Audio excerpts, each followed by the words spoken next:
All right, here we are for round 3 or round 2 of this particular 8-player event. I've won the die roll. I will choose to go first. This is a pretty sweet hand. I have acceleration and quite a few things to do with it. I can even, this is one of the situations where I have 2 Phoenixes and can potentially play one for 3 mana and then one for 4 mana. I'm certainly going to keep this hand. This is actually sort of an interesting question of which I lead with first. I can play Bivouac or I can play the Temple. Right now my hand's actually pretty good. I'm actually pretty happy with the way that my curve looks. The one thing I might want is to find an untapped land. So I can see myself playing Temple and trying to find untapped land immediately. But I think I'd rather get information about what my opponent's deck looks like and just play my Frontier Bivouac on turn 1. So that's what I'm going to do. I'm going to play for Frontier Bivouac and say go. And Temple of Deceit from my opponent.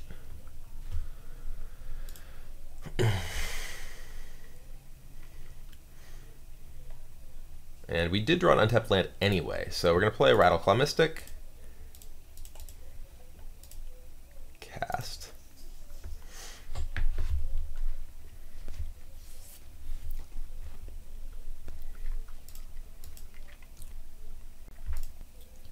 So this actually, no, I was gonna say that this was going to be interesting because I was going to potentially debate the merits of morphing versus playing a face-up Phoenix into potential Disdainful Stroke, but instead I'm just going to cast a face-up Phoenix. I'm casting Phoenix here rather than Polukranos because if my opponent has, just removal spells, I can kill Polukranos, whereas Phoenix is, just kind of a monster. So we're just going to cast Phoenix face-up.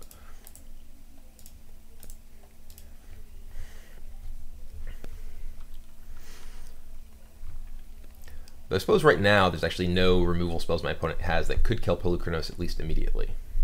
But I'd rather resolve the Phoenix at this point.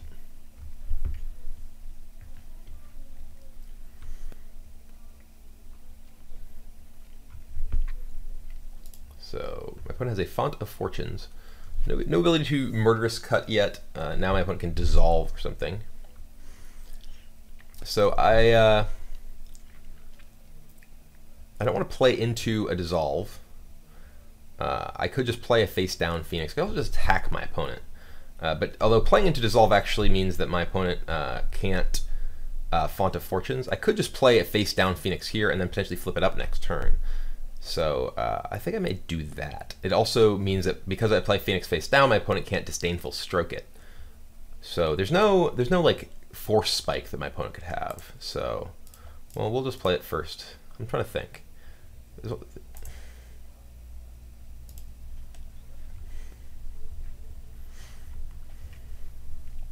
if I wanted to dissolve, they should dissolve, just morph. What could it be? It could be either of my creatures in play right now.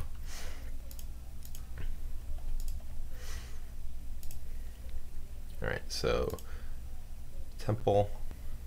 We do not want another land. And we will just attack with both of these.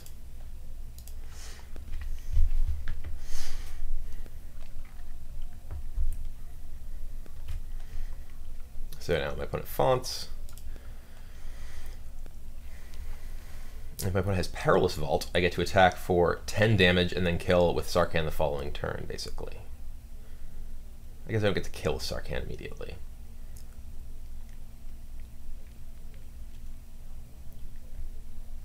Because he can leave a Perilous Vault mana. But it's a pretty bad spot for my opponent, who has 9 cards in hand. That's a lot of cards.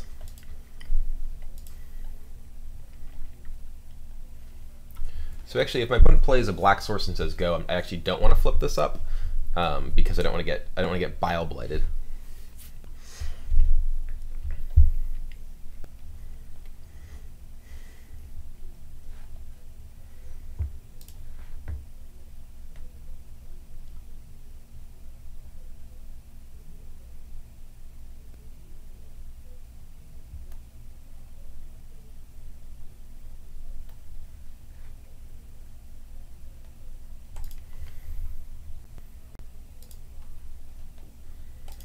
Alright, well there's an Orborg, and there's the Perilous Vault.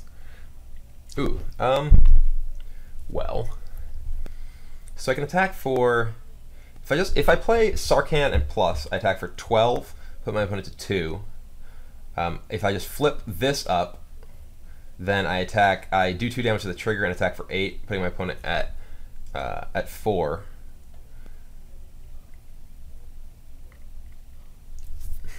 If I play Knuckle Blade and attack, I do the same amount of damage as a Sarkhan. Though if I play Knuckle Blade and attack, my opponent doesn't immediately vault, then I can return Knuckle Blade. But I don't really want to do that. So I think I just want to flip this up. I think I don't want to actually commit any more resources. So we put our opponent to 4 life.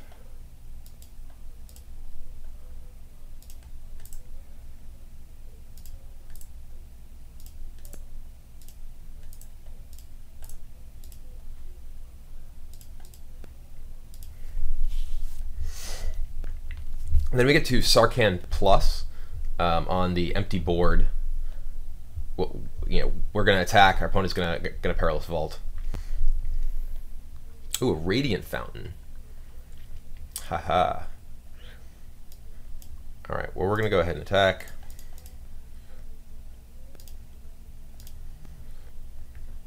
Opponent is going to clearly Perilous Vault.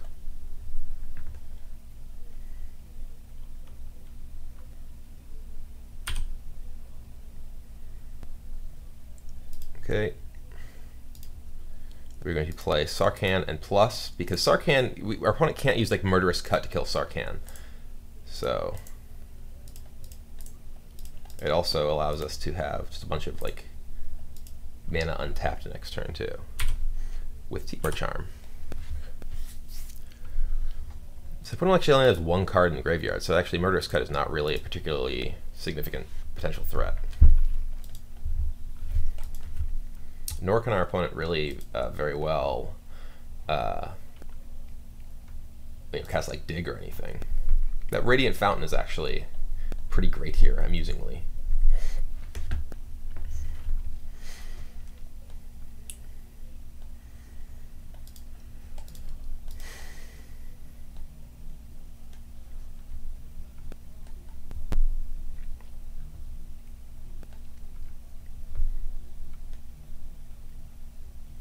Font, okay.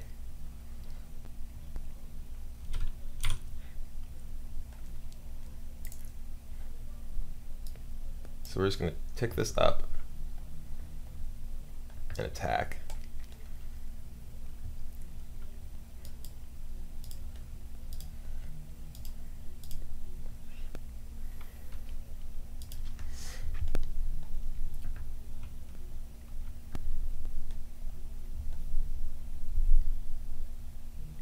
Bile Blight it. I guess I let that resolve.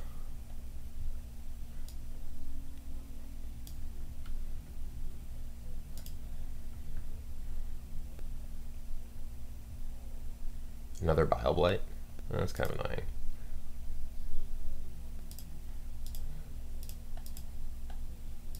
Oh no, all my lands are annoying to tap now.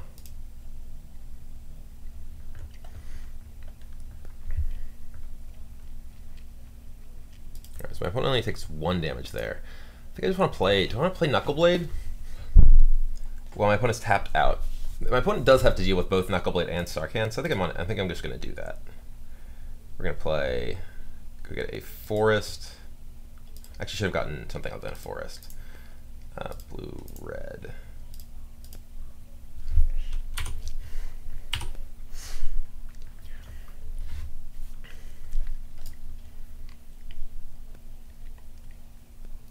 I can actually ultimate Sarkhan too.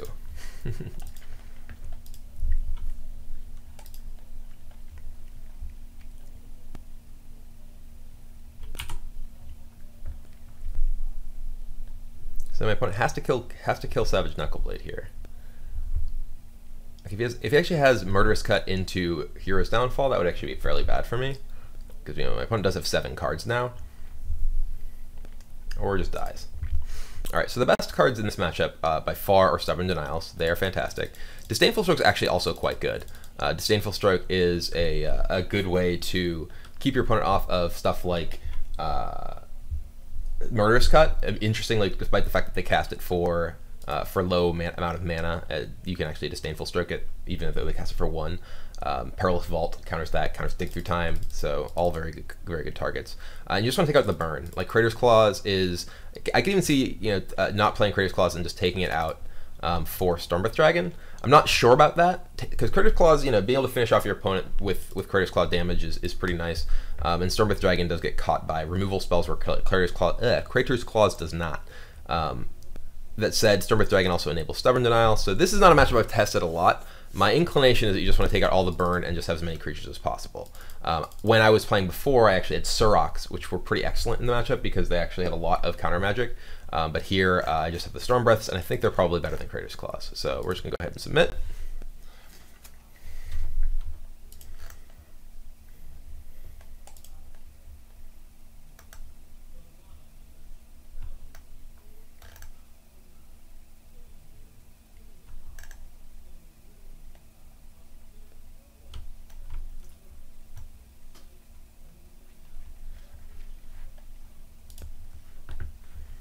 All right, now this hand is good. We have good mana and acceleration into creatures, along with the Stubborn Denial. So I'd really like to draw like a cheap 4-power guy. Like drawing a Knuckle Blade or a Boon Satyr would make this hand very good. Right now, it's just good. We did draw an untapped land, so you can potentially cast a Pelucranos on turn 3. And Stormbreath Dragon certainly feels a lot better than a Crater's Claws would in this hand, so. But not as good as a Suroc would, I'll tell you that much. I'm getting Thoughtseize, Despised. Okay, that's actually pretty good. Taking a Rattleclaw Mystic here, which I imagine is what's going to happen, and getting the information that we have a Stubborn Denial are both pretty relevant.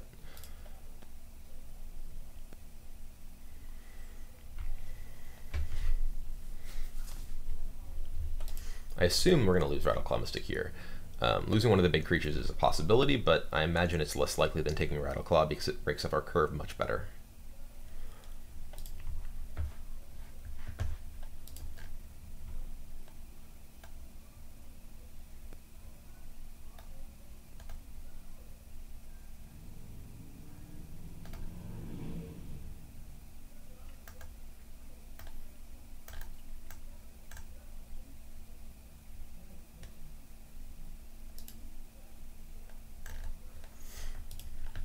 Well, he does not think the. I feel comfortable referring to my opponent as he, by the way, because the name is Mr. Mister. So, Mr. Mister over there is not as convinced of the correct play as I am, apparently. So.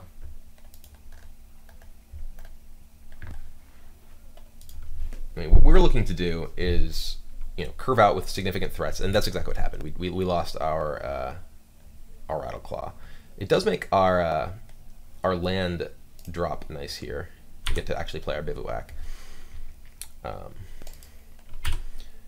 There's an argument certainly for morphing our Ashcloud Phoenix here, but I'm actually not convinced that that's what I want to do, because well, we're getting despised again. Because our opponent's deck has Bile-Blight, morphing Ashcloud Phoenix is less appealing, because it gives a target for Bile-Blight that otherwise isn't great, at least here. We're getting despised right out.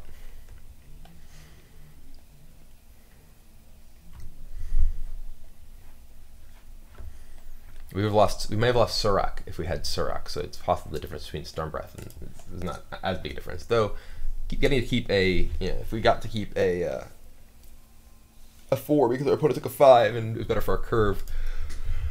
Could see how that pans out. Oh, excuse me. Yawning. Alright, and we lost Pelucranos. Alright. And we got a Phoenix. Okay, well, I drew a second Phoenix. I'm just going to go ahead and morph this one. I do think that getting, if we do lose this to Bile-Blight, we lose to Bile-Blight. That's okay. But the way that our turns are going to play out are pretty... we don't want to just be doing nothing. And I think that potentially exposing this to Bile-Blight, which looks like is exactly what's happening, isn't a huge risk. So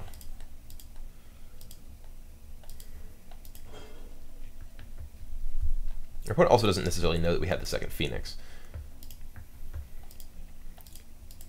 because our opponent saw that we had a Phoenix. Oh, and yeah, we may see Ashiok. Ooh, Ashiok's actually pretty powerful against me. He can get a Polukranos. Jesus.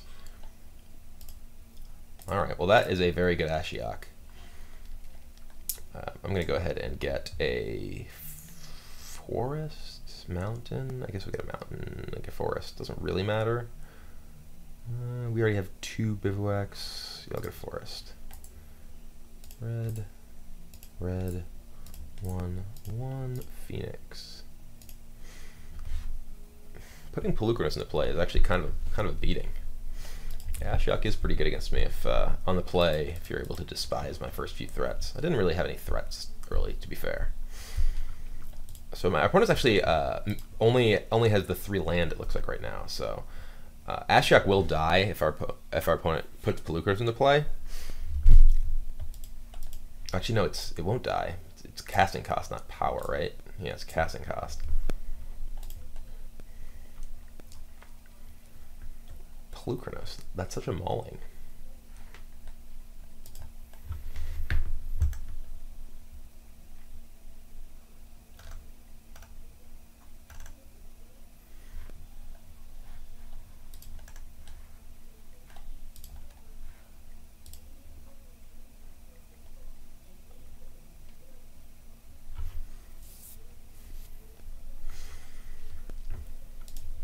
This is kind of an awkward spot though. Like Polukranos here is, very, very powerful.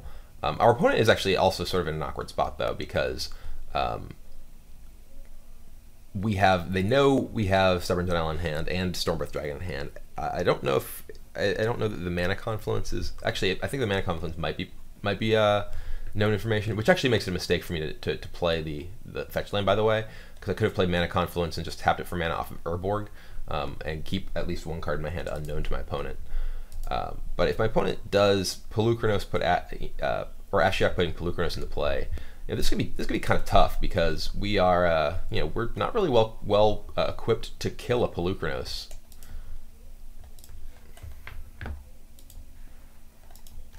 Though whatever our opponent is doing, they're doing it very slowly. All right, just tick up. Interesting.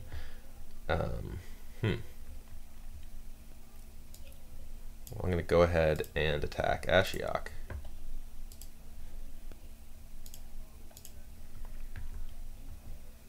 I want to keep this Stubborn Denial available.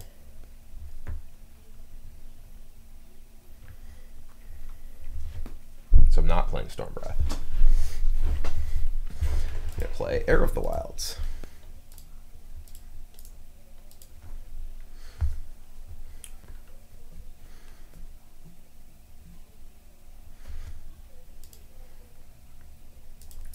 And say go. So now my opponent can. I'm kind of confused why my opponent didn't just get a Polukranos. It seems like just getting a Polukranos is probably better than whatever my opponent is hoping to do with Ashiok here. I mean, I guess I do have a flyer, but still.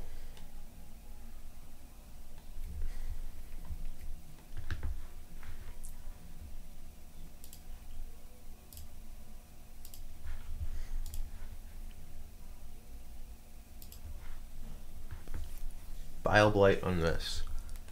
Okay. I think that's fine. I'm just going to let it flip down. Although, actually, that does turn off my Stubborn Denial for now.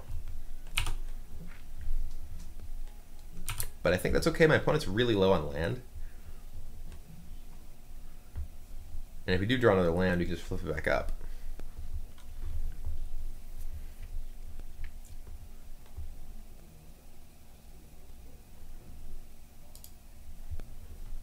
And what is this? Elvish Mystic, okay.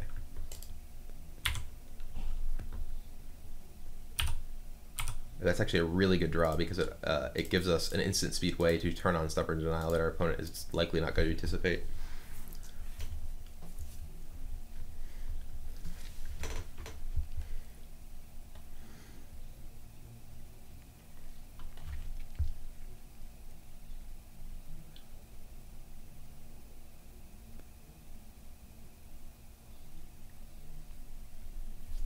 I guess I actually could have cast that pre-combat to potentially kill Ashiok, but I think I'd rather have it as a way to react to my opponent, because if my opponent just casts like dissolve on it when I play it pre-combat, then it's not gonna, I'm not gonna have that opportunity. My opponent is mana constrained right now, and that's really what I want to be taking advantage of.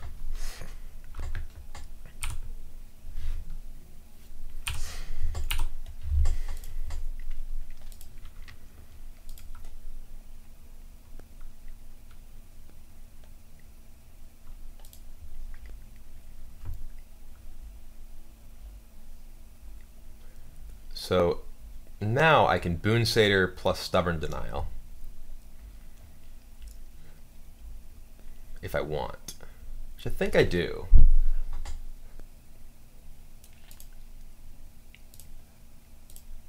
Yeah.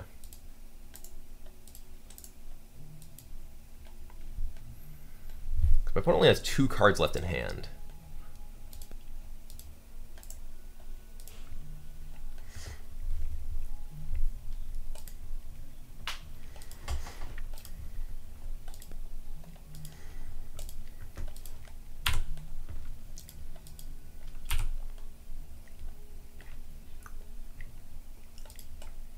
Ashiok is absorbing a ton of damage, though.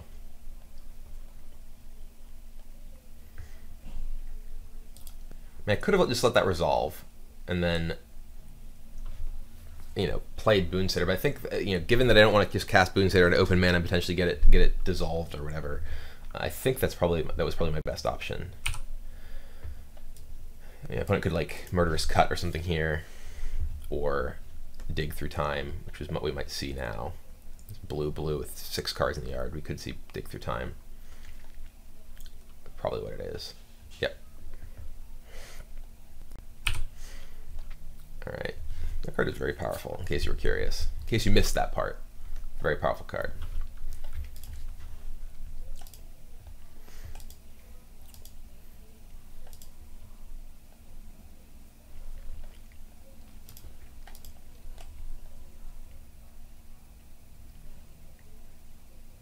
In my exile zone anyway. Bunch of land. Or is this my graveyard? Can't tell. This exile zone, okay. So my opponent does know that my 1 card in hand is Stormbreath Dragon.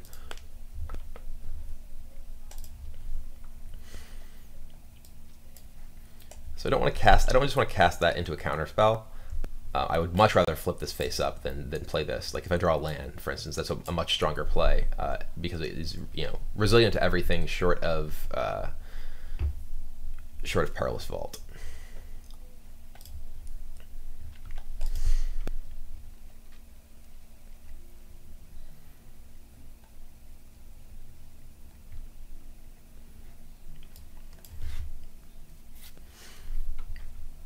And Dig Through Time.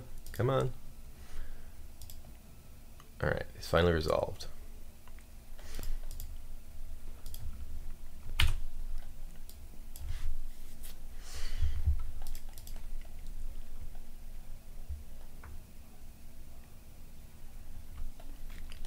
My opponent just could give up Ashiok for that Elvish Mystic. Probably not the plan, though.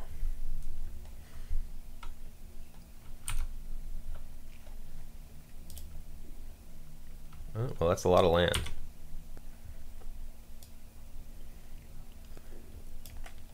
So I think I just want to send, well, here, we'll see what our opponent does.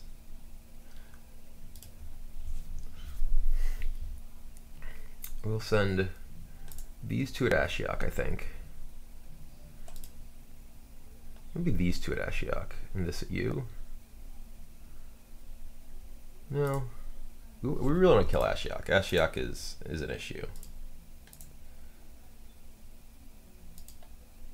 Well, it's actually kind of awkward because if our opponent kills Boon Satyr, if we attack Ashiok with both of these, and opponent kills Boon Satyr with the trigger on, we actually only hit for 2. So maybe these go attack Ashiok, and this attacks the opponent.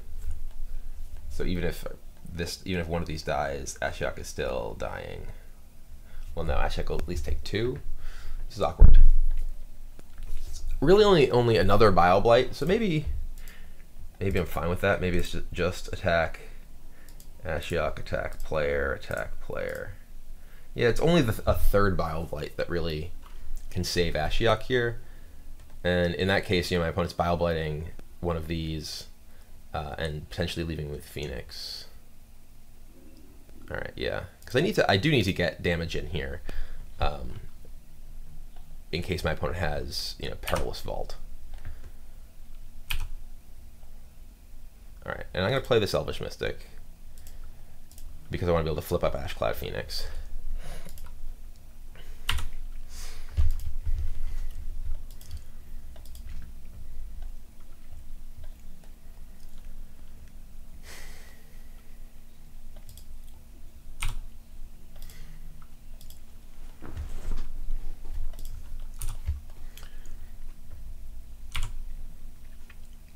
And we're actually just going to play this.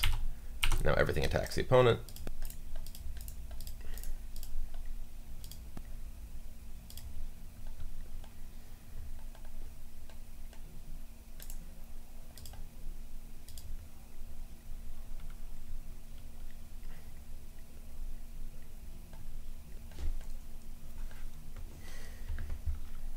Oh, is this an Aether Spout? Oh my god, I didn't think about Aether Spout at all. Oh god. Oh god.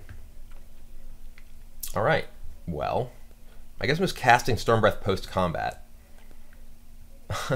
I did not think about this card. I know Owen had like one of them in his deck. Alright. So, you go on the bottom.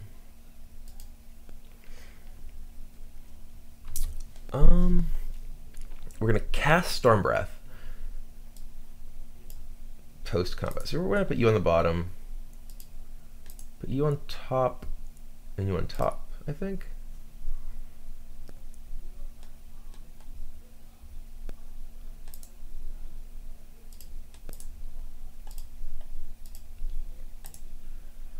Wow, that was gross.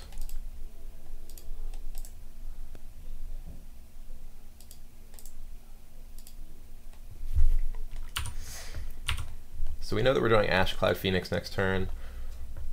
That was really gross. Aether Spouts. Oh god.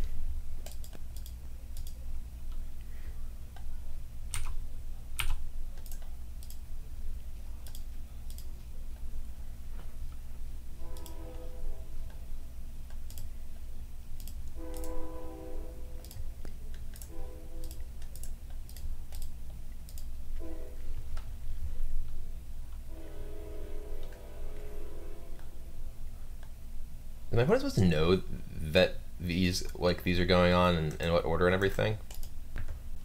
Alright, we got our Ashcloud dissolved.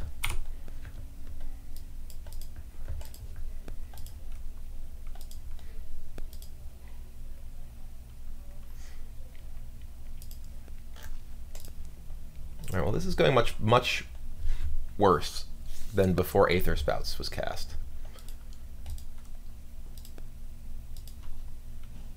Maybe I should have... Uh-oh, card on top. That can't be good.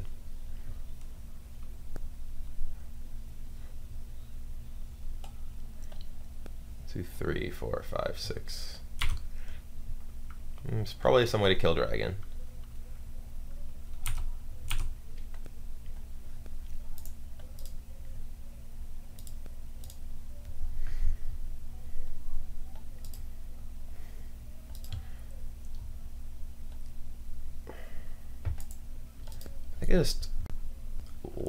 Just let him take 4.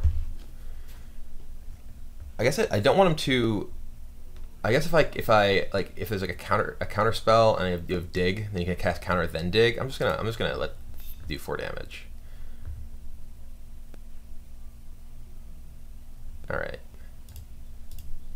What do you have over there? Maybe I should have bestowed. But if there's like counter, then you can counter my Boon Center, then cast dig. Right now, yeah. If you dig, which is what's happening, or just digging. Okay. I guess I'll just cast this.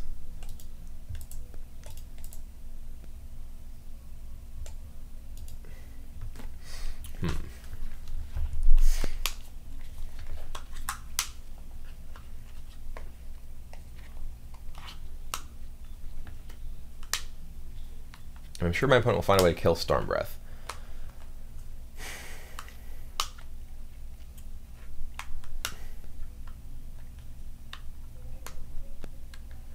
So I actually want to cast this and not bestow it, because bestowing it means that my opponent will have like the tempo of killing my Storm Breath and preserving life. All right, so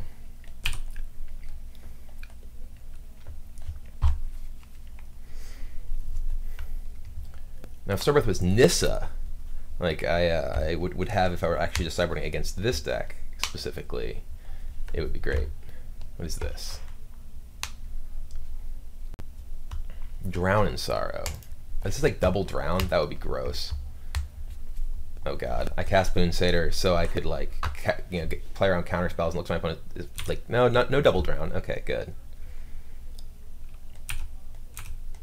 There's no reason. All right, my opponent must not have a way to kill this, because otherwise they certainly cast it on their turn. It's insane to let me untap and draw. Stubborn Denial.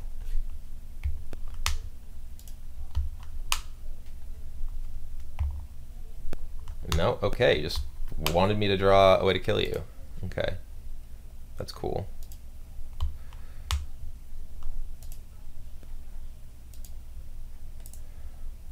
This is not good now. Would have been great if I drew it instead of the Temple of Epiphany and killed and crushed my opponent for actually letting me untap, but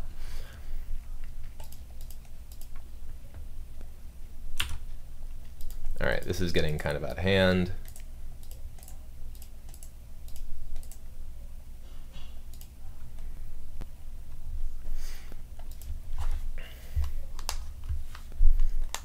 It does kind of have to counter that just in case it's a Phoenix, which is pretty nice.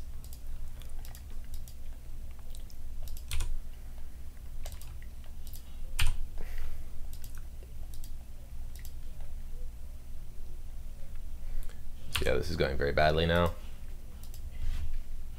Oh god, even a Radiant Fountain.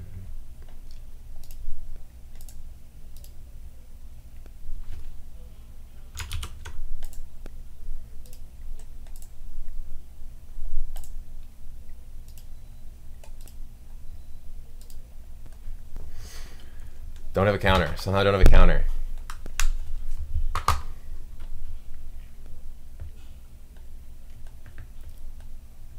Digging in response. Okay. Oh, you can't actually cast a double blue spell now. Whoa. And I have mana to bounce my Knuckleblade too.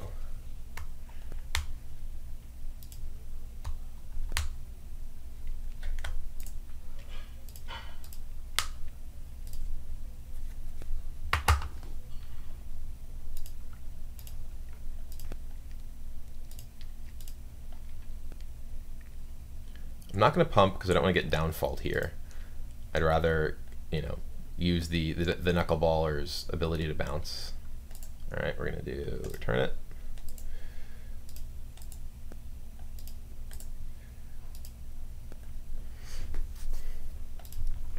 Still a bad spot for me. My opponent, is eventually just going to have a Pearl Lake Ancient, and I'm going to be wrecked.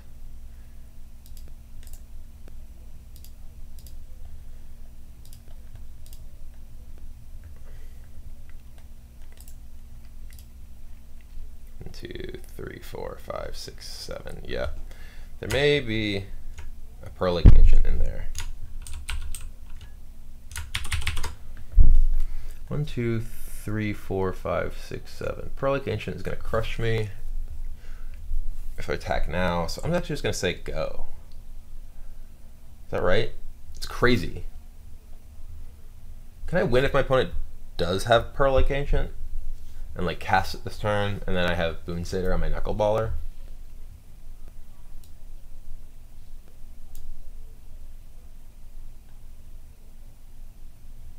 I'm just going to say go.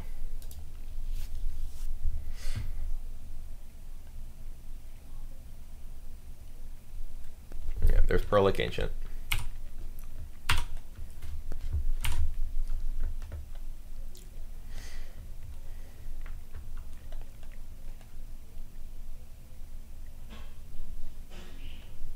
Earl's fault. Oh, well, that's not good.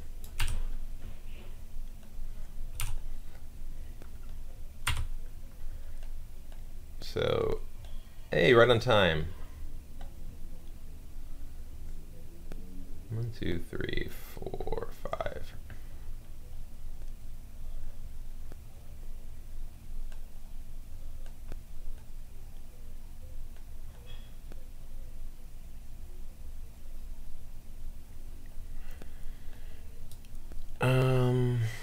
Yeah. We're pretty dead.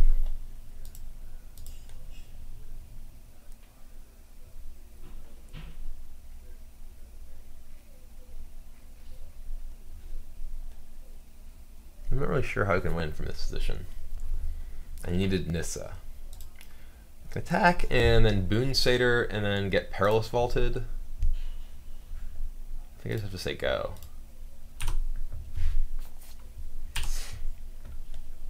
My opponent has resolved 3 dig through times. Maybe I can deck him. Oh, my opponent is... Alright.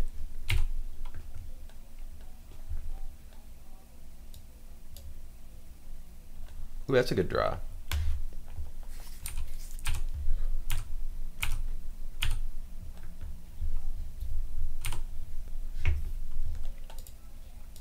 Oh no, a Radiant Fountain.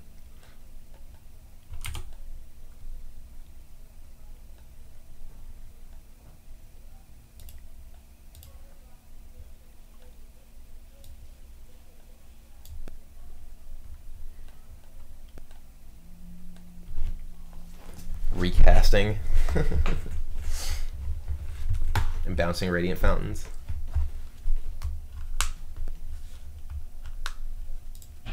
Yep. You like gonna Perilous Vault me too?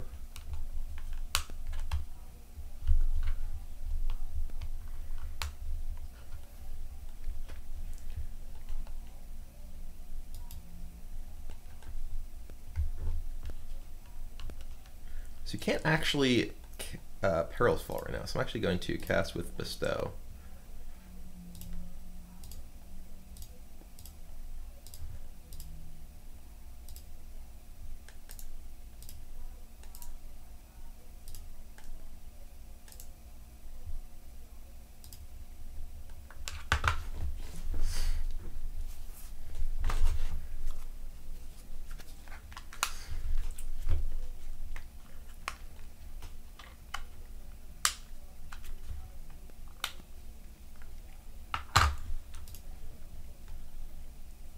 And I will Stubborn Denial.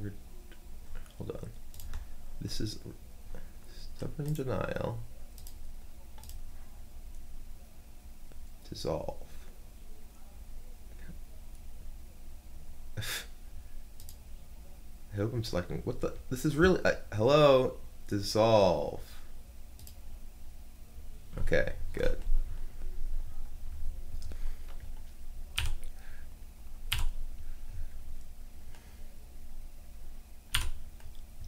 Ooh, that's a good draw too.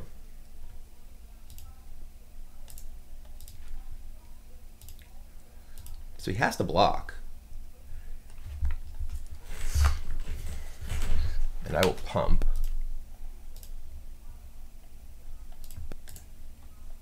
Blue. Actually.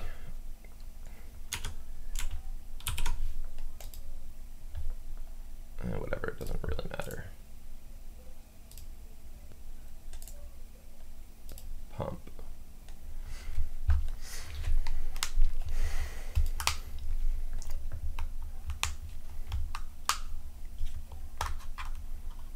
And he can return it. But now he's going to be really far from being able to cast it again.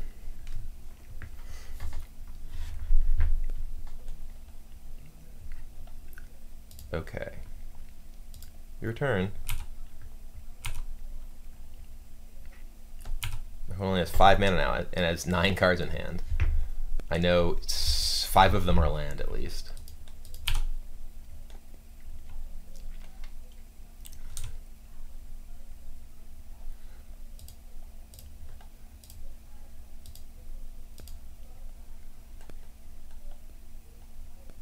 And we will return and recast.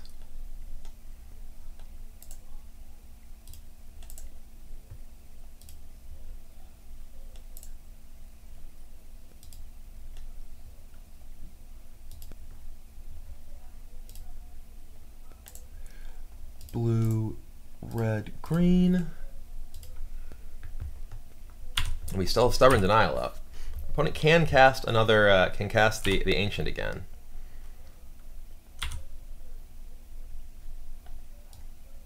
But we have Boonsater, which we just drew, which is pretty insane.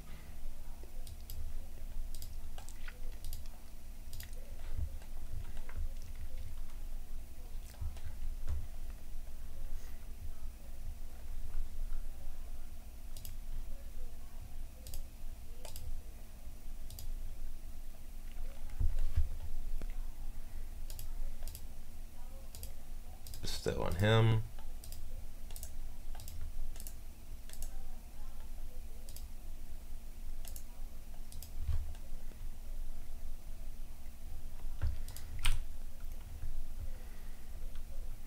I will trade my Knuckle Blade for your Pearl Lake Ancient. Or, holy shit, you're... or not. Or you return it to your hand. How do you win now? You have 11 cards in hand. I have another Stubborn Denial waiting for you. I won't Stubborn Denial that, though.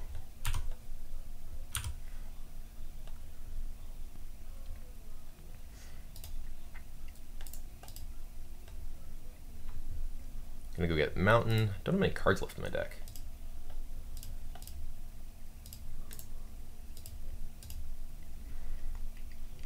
Oops, Control Z.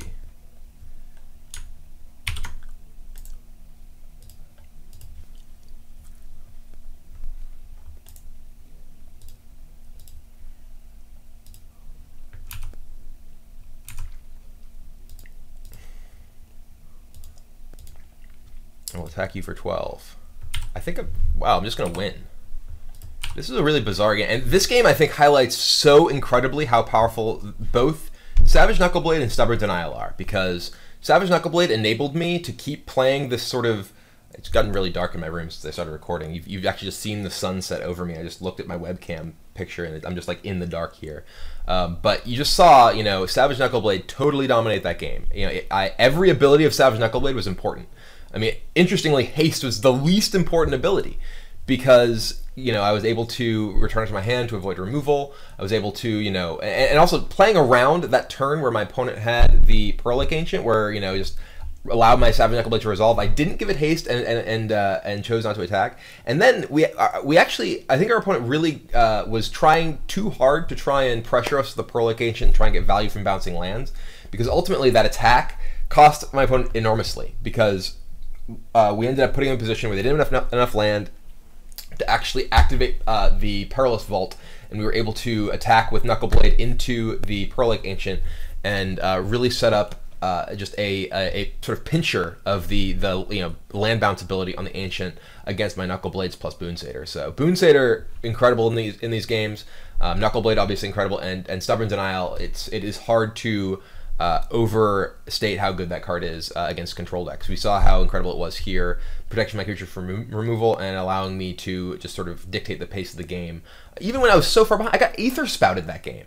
My opponent played Ashiok, and I spent 1,000,000 turns attacking Ashiok, and then I got Aether Spouted, and I won. A game that went 1,000,000 turns against Pearl Lake Ancient. I do think that my opponent may have made a couple of missteps in there, in particular that one attack with Pearl Lake Ancient, but you know, there's a lot of power in this deck, and we saw it showcase that game. So let's go on to our final round.